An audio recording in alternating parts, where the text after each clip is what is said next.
Ai, dona Champions League, dona Champions League, não faça isso com os nossos corações. Não acostume mal a gente desta forma, cara.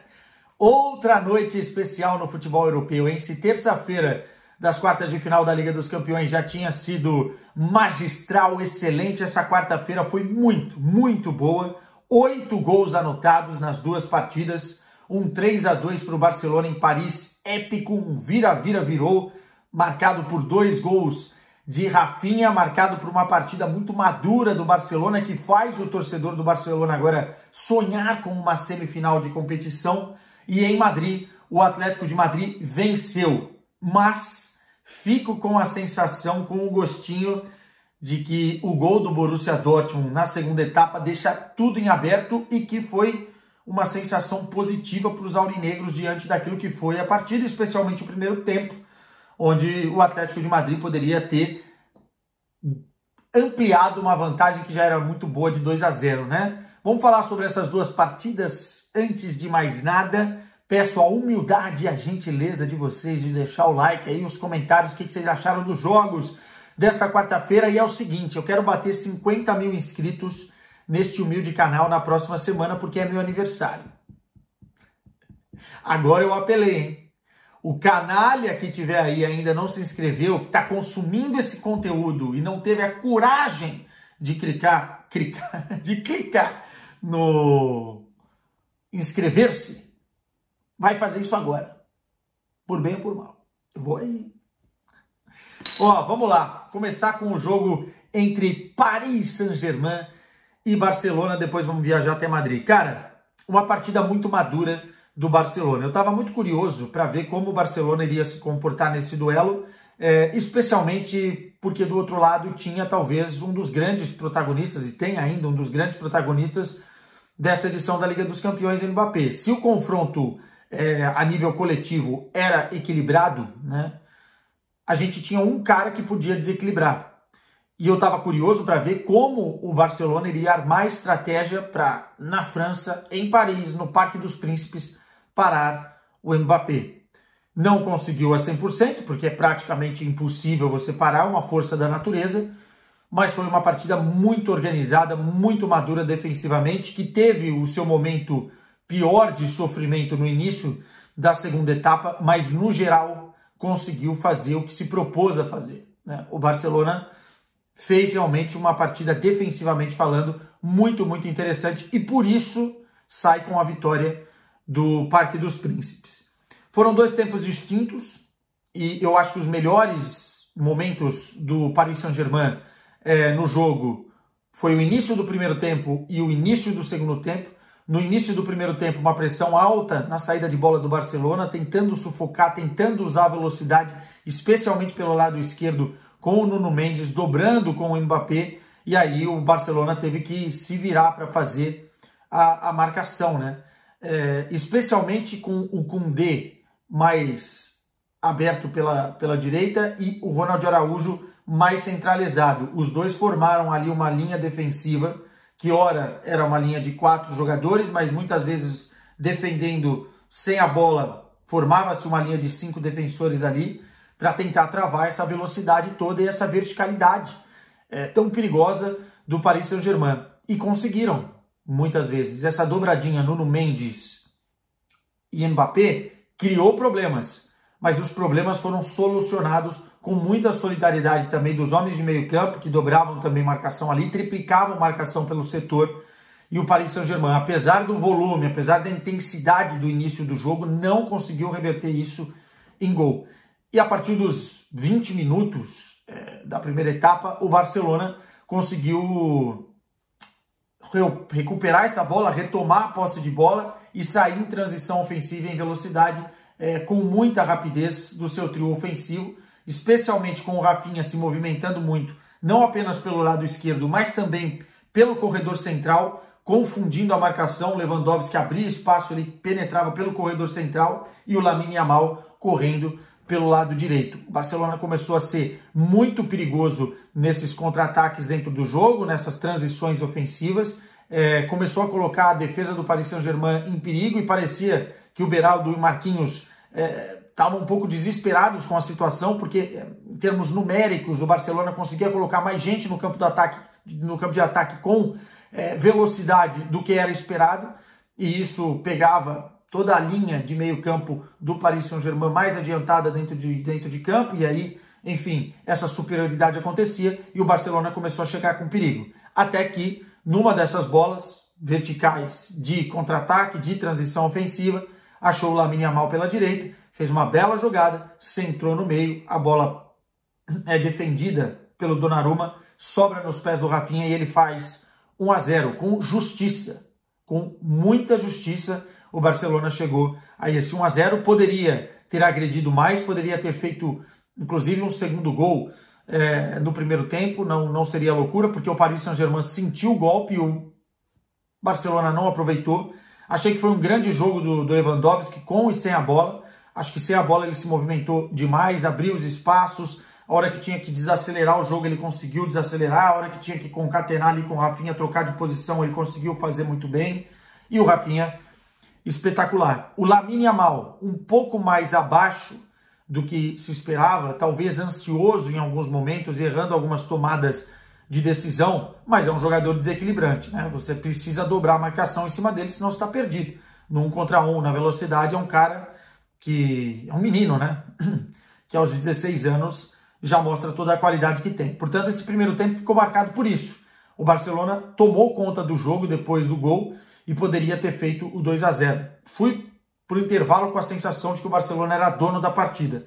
E quando volta do intervalo, o Luis Henrique, vendo a situação como um todo, tira o Asensio, que foi mal no jogo, parecia um jogador muito burocrático ali no meio-campo, no meio do ataque, não conseguia fazer talvez o que foi colocado para fazer dentro do jogo, e o Barcola entrou. Nessa que o Barcola entrou, ele cai mais para a direita e troca o posicionamento com o Dembélé, que vai jogar mais do lado do Mbappé. E aí, meu amigo, em 5 minutos, o Paris Saint-Germain vira o jogo. Postura diferente, muita velocidade, muita troca de passes, sem, enfim, gastar a bola verticalmente falando.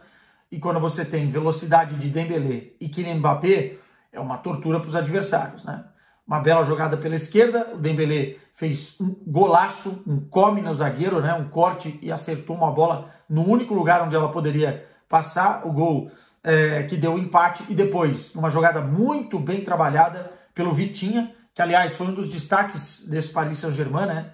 É um motorzinho no meio campo com classe, parece que ele é o único jogador de meio campo do Paris Saint-Germain que realmente tem ali condições de tirar alguns coelhos da cartola, de armar o time, mas às vezes fica preso também a algumas funções defensivas. Uma troca de passes maravilhosa, o Vitinha saiu na cara do gol e fez com muita classe um totozinho, o 2-1. E aí toda aquela construção de Barcelona ficou ameaçada, né, no segundo tempo por esse ímpeto da equipe do Paris Saint-Germain.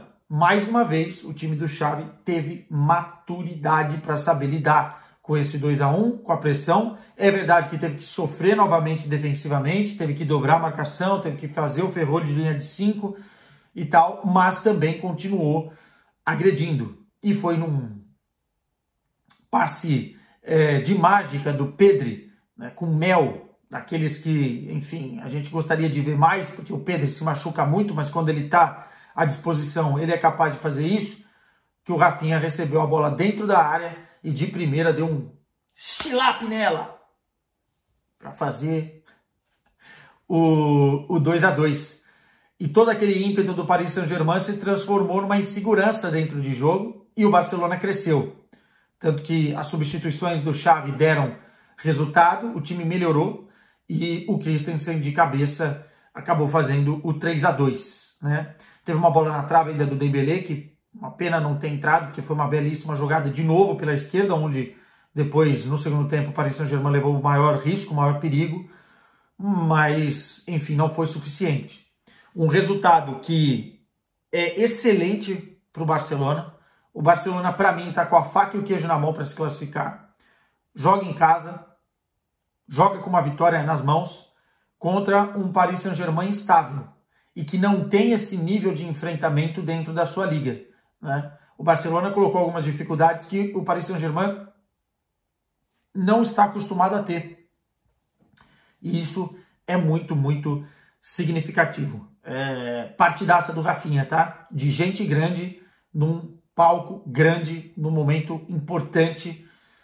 Muita gente critica o Rafinha e eu também acho que às vezes ele é muito individualista ou às vezes ele não rende o que tem que render, especialmente na seleção brasileira. Já fiz várias críticas aqui, mas é um jogador que tá naquele lote de jogadores brasileiros para serem convocados aí para a Copa América, obviamente, e esse tipo de jogo vai favorecer muito, porque ele realmente chamou responsabilidade, foi ganhando confiança com o gol e depois com outro gol, e foi fundamental para a vitória deste Barcelona, tá? Eu acho o Barcelona um time mais experiente, mais maduro e mais pronto para conseguir essa classificação para a semifinal. Obviamente, tendo o Kylian Mbappé do outro lado, muita coisa pode acontecer no segundo jogo. Mas para mim o Barcelona está com a faca e o queijo na mão para se classificar. E aí vamos viajar até Madrid. Meus amigos, a esquizofrenia do Borussia Dortmund quase levou o torcedor à loucura no primeiro tempo, tá? Quase levou o torcedor à loucura. Parecia um time que não merecia estar nas quartas de final. Eu fico em dúvida como é que o Borussia Dortmund não se programou para o que iria acontecer. Todo mundo sabia que no Wanda Metropolitano ou no Metropolitano, o Atlético de Madrid iria implementar uma pressão alta para tentar roubar essa bola, para tentar agredir, para tentar fazer 1-0 no início do jogo, para tentar fazer o 2-0. Todo mundo sabia dessa pressão alta. Parece que todo mundo sabia e o Borussia Dortmund não. O time entrou assustado pela atmosfera e por pressão alta que já era de entendimento geral que iria ser feita. O Borussia Dortmund não conseguiu ter um antídoto para isso. E aí, nas trapalhadas da sua defesa, acabou se auto-sabotando dentro da partida. É óbvio, tem mérito do Atlético de Madrid com a fome, com a faca nos dentes que entrou, com o Samuel Lino jogando muita bola, com o Griezmann também, que parece que está numa dança, né? Numa exibição de dança dentro de campo. A facilidade com que ele faz os movimentos, a facilidade com que ele encontra os jogadores, com que ele arma o time, com que ele inverte as jogadas, enfim. Jogador muito, muito especial. E o Atlético de Madrid fez o que lhe cabia. Pressionou o Borussia Dortmund. E o Borussia Dortmund entregou a paçoca. Primeiro, com uma atrapalhada do Kobel e o Madsen. O Madsen foi muito mal no lance. E saiu o gol de 1-0 do Atlético de Madrid. E depois, uma outra atrapalhada do Schlotterbeck. Mesma situação, mesma questão de saída de bola. Sai o gol com o passe do Griezmann, do Samuel Lino. E aí o Atlético de Madrid faz 2-0 com 30 minutos de jogo. O primeiro gol saiu aos 4, o outro saiu aos 30. E poderia ter feito mais, tá? Poderia ter feito 3-4-0 no primeiro tempo tranquilamente. O Kobel sofrendo lá atrás com uma defesa instável. Até o Hummels, que costuma ser seguro, hoje estava dando umas derrapadas. E aí o que eu acho que errou bastante o Terzic no esquema de jogo foi ter colocado no meio-campo 3 jogadores muito engessados, cara. 3 jogadores incapazes de segurar a bola, incapazes de prender o jogo, incapazes de dar fôlego para a defesa. O Nimentia, que é realmente um downgrade. Eu vi o Rainer, acho que no Twitter, falando sobre isso, e é verdade, do que foi o Bellingham, né? Você vende o Bellingham em contrato Nimentia, é realmente um gap muito grande de diferença. O Henry Chan, que é um jogador, enfim, cerebral mais lento em algumas ações, enfim, é mais de força física ali, não estava conseguindo também desempenhar o papel, e o Sabitzer. 3 jogadores que foram muito mal no primeiro tempo, o time não conseguia controlar, não conseguia ter saída de bola e não conseguia acionar o que talvez era a proposta do Borussia Dortmund, a velocidade tanto do ADM quanto dos outros jogadores de frente, apesar de que o Füllkrug estava escalado, né? O Malen fez bastante falta, o Jadon Sancho ficou preso na marcação, mas o time não se encontrou na primeira etapa. Dá para dizer que sobreviveu. Os 2-0 foi uma sobrevivência do Borussia Dortmund. No segundo tempo, já entra com o Brandt, que era o que eu teria feito no primeiro tempo. Você não precisa de 3 jogadores tão engessados no meio campo. O Brandt é um jogador mais criativo, que tem a qualidade do passe, da verticalidade, da bola longa. e ele melhora, né? O time melhora, o time começa a ficar mais com a bola. Também o Atlético de Madrid perde o fôlego para fazer aquela pressão alta que complicou demais a vida do Borussia Dortmund no primeiro tempo. O 2-0 também acomoda um pouco o Atlético de Madrid. O Borussia Dortmund começa a tentar pressionar.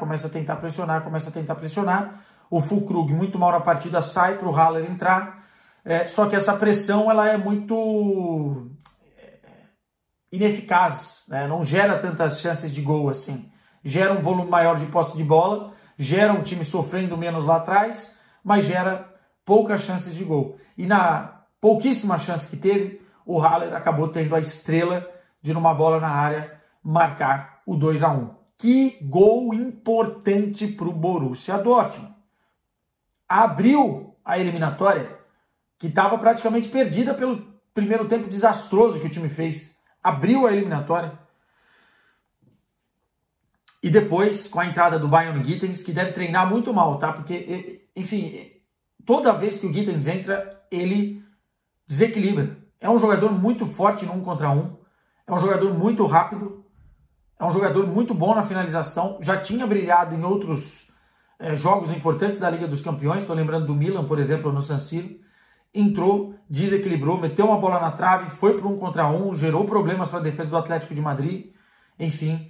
E o Reus entrou também no final, mas aí já era muito no finalzinho, não deu para perceber muito bem se teve alguma influência no jogo.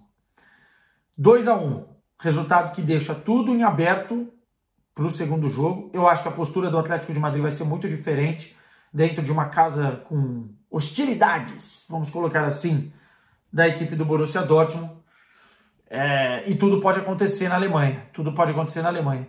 Mas eu disse aqui que o duelo mais equilibrado para mim dessas quartas, seria esse. E na verdade foi o mais desequilibrado. Porque o Atlético de Madrid hoje merecia um resultado melhor do que o 2-1. Eu não vou dizer que tem gosto de derrota, claro que não. Mas tem gosto de vitória para o Borussia Dortmund. Isso eu tenho certeza. Pelo que foi a partida, pela forma que o time se apresentou, pelos erros bobos defensivos. Não se implode assim uma equipe que chega nas quartas de final da Liga dos Campeões depois de passar pelo grupo da morte, depois de saber que essa também é a última bolacha do pacote e depois de saber que contra o Atlético de Madrid tem condição de passar para uma semifinal. Entrou xoxo, entrou mole, entrou mal escalado e acabou tendo sorte aí dentro de um jogo que poderia ter sido bem pior em termos de resultado. Meus caros, é isso. Um beijo para vocês. Não vou me alongar muito mais não. Amanhã tem Europa League. Vai Leverkusen, tem Benfica em campo e vai ter vídeo aqui no canal.